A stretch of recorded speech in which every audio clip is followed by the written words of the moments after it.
ভার্সিটিতে আসার পর অনেকে বিয়ের প্রেশার ফিল করছে, এটা কি? জি, মনে হচ্ছে প্রশ্নটা সবার কমন পড়ে গেছে। আচ্ছা, এটা কি এই সময়কার ট্যাবু নাকি নর্মাল, এ বিষয়ে একজন শিক্ষার্থী জানতে চেয়েছেন, মনে হলো এটি গুরুত্বপূর্ণ। আর একই সাথে এটা রিলেটেড আরেকটা প্রশ্ন, যে ইউনিভার্সিটি লাইফে থাকাকালীন রিলেশনশিপে যাওয়াকে কিভাবে দেখা উচিত। এই দুটো বিষয়কেই একসাথে অ্যাড্রেস করার জন্য অনুরোধ করছি ডক্টর বেলাল হোসেনকে। এই দুইটার কোনোটাই তো আমি করি নাই। বিশ্ববিদ্যালয়ে এসছো তোমরা রিলেশনশিপের জন্য নয়, তোমরা এখানে এসছো পড়াশোনা করে নিজেদেরকে তৈরি করার জন্য।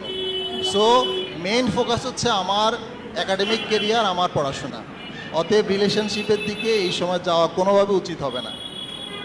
দ্বিতীয় যেটি হচ্ছে, বিয়ের ব্যাপারে যার সামর্থ্য বোঝা আছে। যাচ্ছে আমাদের বেলাল স্যার খুবই নিরস লোক। বেলাল সাহেব যখন বিশ্ববিদ্যালয়ে পড়তো তখন বেলালের নাম ছিল ঠান্ডা বেলা। তো তার আনসারও নিশ্চয়ই এরকমই হবে।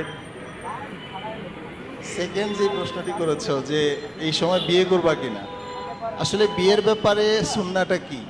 সামর্থ্য যোগ্যতা যদি থাকে বিয়ে করতে পারো। এখন এইটা যদি একটা বার্ডেন চাপিয়ে যায় তোমার উপর, পড়াশোনায় হ্যাম্পার হয়, তাহলে আমার মনে হয় পড়াশোনা শেষ করেই বিয়ে করা বেটার। ধন্যবাদ।